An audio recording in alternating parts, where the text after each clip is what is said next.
another person almost. Mr. Depp, we're going to talk about Miss Heard in a couple minutes, but I'd like to first talk about your career in Hollywood. And so could you please tell the jury how you ended up acting in the first place? I ended up acting by accident. I was a musician, and I'd moved out to Los Angeles with my band when I was 20 years old. And then there were a couple of things that happened in the band where the band split up, and I remember I was filling out job applications, and then Nick, with a friend of mine who happens to be, he was an actor, less known then than he is now, Nicolas Cage. And I was filling out job applications at any, video stores, clothing stores, anything, just to be able to pay the rent. And Nick Cage said, why don't you meet my agent, because I think you're an actor. I think you could be an actor. And I said, look, I'll meet anybody, I'll do anything at this point.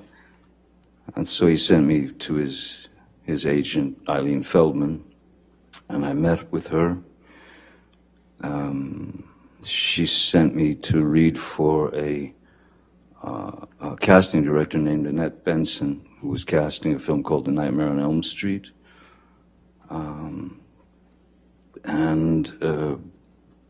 They brought me back to read for the director, Wes Craven, and I read for Wes Craven and somehow got the job. But I mean, I was by no means an actor. I didn't have any desire to be an actor. I was a musician.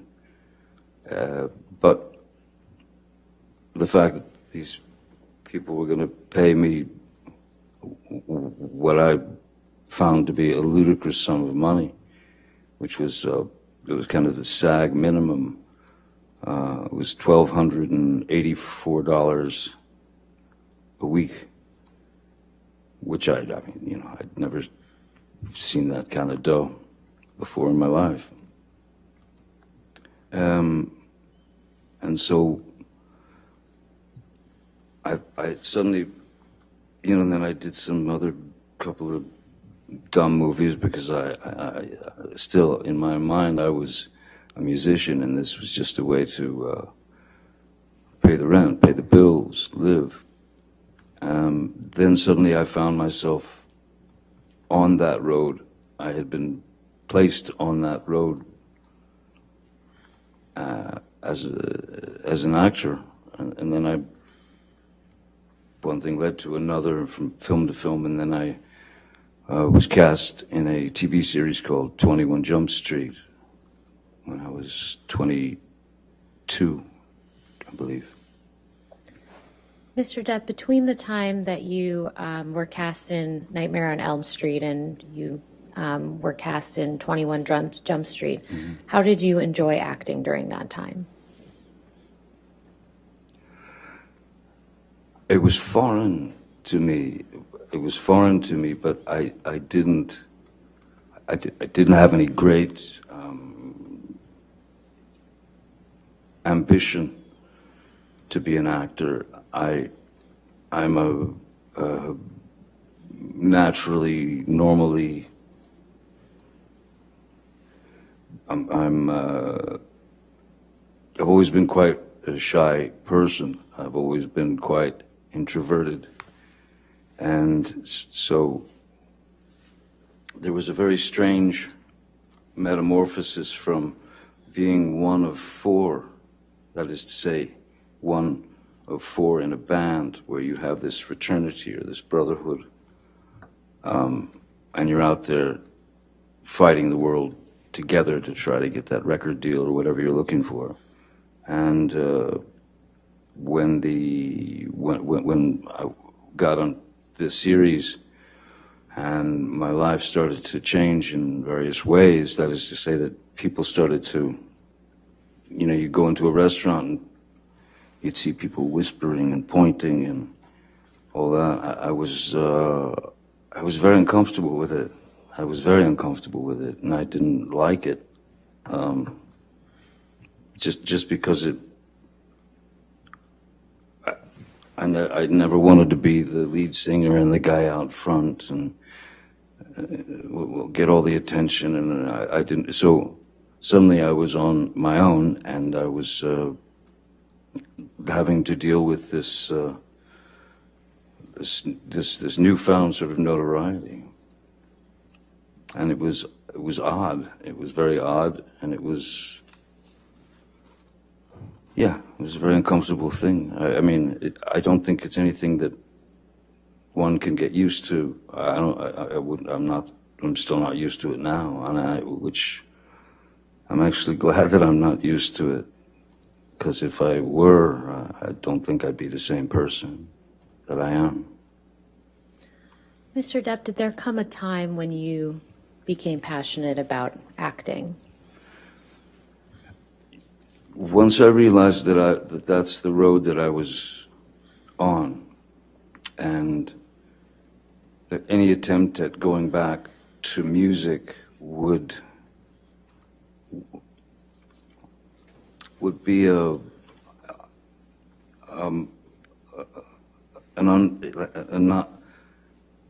would have been. I hated the idea that since the television series had come out and I had been exposed as this character or this actor, I had to realize in my own mind and heart that there was no going back to music, because I didn't want to, I didn't want to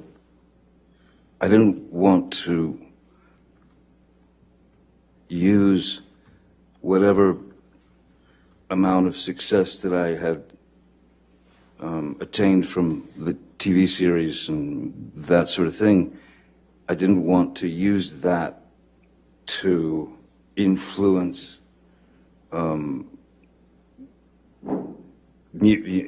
some career in music. I had far too much respect for music than to just become what they wanted me to become, which was a teen idol or a teeny, that sort of thing. I fought that with everything in my being. So once I realized that music was no longer an option, then I began to study at various places. The Loft Studio, which is now long gone. In Los Angeles, I studied with some other teachers, Saunders Seacat. I read all the books that you could read, and all that was great, but you realize that the only way to learn, or the only way to learn how to, it's not act necessarily, the only way to learn how to react and behave, because it's just behavior and it's reaction, was to do it. It's on the job training, it's trial by fire. So I did my best to work up my own approach towards a character and such.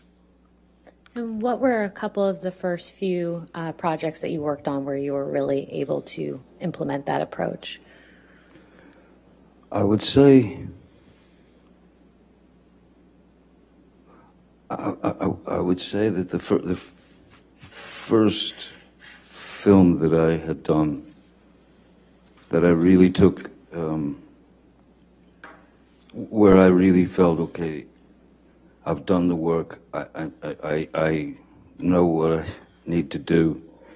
I would say that where I considered myself an actor, I suppose, was when Oliver Stone cast me in Platoon in 1986. How did you come to be cast in Pirates of the Caribbean? Well, that's many years later, but I had been Disney had offered me a film called Hidalgo, when it was about a man and his horse in the desert and stuff, and I read the screenplay, and I just didn't think it was for me, but I wanted to have a meeting with them because at that point I had a 2-year-old,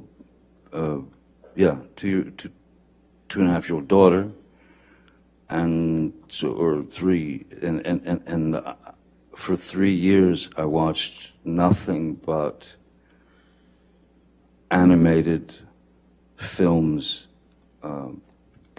cartoons from Tex Avery to Bugs Bunny to that was all I watched with my little girl, and I received the screenplay for Pirates, and it was I somehow in my mind I saw this opportunity, like a way to mesh characters like cartoon characters. For example, Wile E. Coyote gets a boulder dropped on his head, and he's completely crushed. But they cut to the next scene, and he's just got a little bandage on his head. So I started thinking about the parameters that were available to cartoon characters, and if they were available to cartoon characters, and nobody ever asked a question, whether you were 5 or 95, you didn't ask a question. Oh, Wile E. Coyote, of course he's still alive. So I tried to incorporate these kind of ideas into the character of Captain Jack Sparrow, so that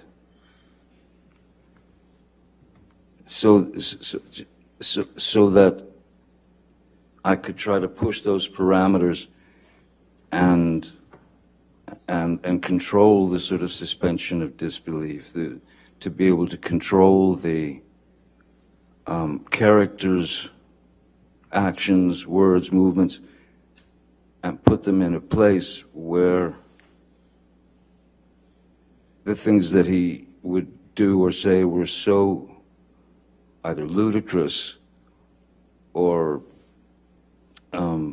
mainly something that also something the cartoon characters can get away with things we can't. Captain Jack Sparrow can do things that I could never do. He could say things that I could never say. So it was for me a way to stretch the parameters of a character and take a risk in doing that. But if it panned out, and I felt I was on a pretty good mission. If it panned out, I thought that it might be a character who would be accepted by 5-year-olds and 45-year-olds and 65-year-olds and 85-year-olds, and in the same way that Bugs Bunny is, You mentioned believed. You mentioned that you received the script. When was that? I'm sorry? When did you first receive the script for Pirates of the Caribbean? The first screenplay I received was 2002, I believe. Yeah, 2002. And what did you think of that script when you received it? I thought that it had all the kind of hallmarks of a Disney film. That is to say, a kind of a predictable 3-act structure, with and the character of Captain Jack was more. He was more like a swashbuckler type that would kind of swing in shirtless and, be the hero. And I had quite different ideas about the character, so I incorporated my notes into character and brought that character to life, much to the chagrin of Disney initially. Now, when you say you made changes to the character, how did you do that? Just in preparation, the very same way that I've ever approached any character. You look for a back history. You base it on, it could be anything. Like Edward Scissorhands, for example, I based on a dog that I'd had and newborn babies. My sister had a couple of new babies, and I watched them, because I thought that Edward would see things from the sort of from a place of innocence, and not knowing exactly what things meant or were, and also that look of a pure, innocent child when they experience something for the first time. Those were the two main ingredients that I thought would serve the character. And with Captain Jack, again, the cartoons, the Pepe Le Pew. It's like making a soup. It's ingredients. It's just ingredients. There's some Pepe Le Pew in there. There's some Keith Richards in there. There's a bit of I figured that this is a guy who's been on the sea for the majority of his life. Quite possibly his brains may have been scrambled a bit by the sun. And also I thought that he'd been on the sea for so long that he had his sea legs, but when he got on land, he just didn't have his land legs. So he could never quite stand still. How did the film ultimately turn out in your view? I didn't see it. But I believe that the film did pretty well apparently, and they wanted to keep going, making more, and I was fine to do that. There's great freedom in being able to. It's not like you become that person, but if you know that character to the degree that I did, because he was not what the writers wrote, so they really weren't able to write for him. So once you know a character better than the writers, that's when you have to be true to the character and add your words, add the rewrites.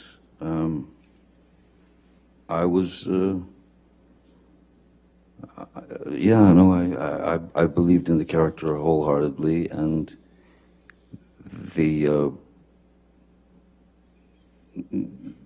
initially the Disney folks were somewhat upset. Now, you mentioned that the film was, to your understanding, a great success. How did your life change after the first Pirates of the Caribbean movie came out? Though I'd been around for many years already, and people knew who I was and all that. After Pirates 1 came out, there was completely different. It was a completely different way of life. Was being sort of, my family and I were being plunged into. That is to say, at our house in Los Angeles, you would have people trying to climb the gates to get in to see Captain Jack Sparrow. You would have people trying to bust in the gates dressed as Captain Jack Sparrow. You would have and follow you and your family. So that was the moment when there was no other way but to we had to hire more security guards, and I was certainly worried for my kids' safety. And so then that's when instead of just the one guy, there became several security people, because I wanted to make sure that my kids were safe when they went to school, or when they went to Disneyland, or when they went to the mall, or whatever. So yes, more security, and then just getting followed, by hordes of paparazzi and things like that. It's I've had worse jobs, certainly. I can't complain about it, but after a while you realize that anonymity has left the building a long time ago. Anonymity's gone, and that's an odd thing to deal with. When you you can't just drive down to the diner and get a cup of coffee or something. It's not possible. It turns into something else altogether. So it's it's acceptance, and of course there's a bit of sacrifice involved. I can't complain about the work that I've been given. I can't complain about any of that. I have no right to. But it does make you have to think very creatively when you've got little kids, about how to take them to the park, or to the swings, or to the this or that, or movie, or it becomes a strategic mission, and that's what happened after Pirates. Now, you mentioned your family. Who did your family consist of at that time?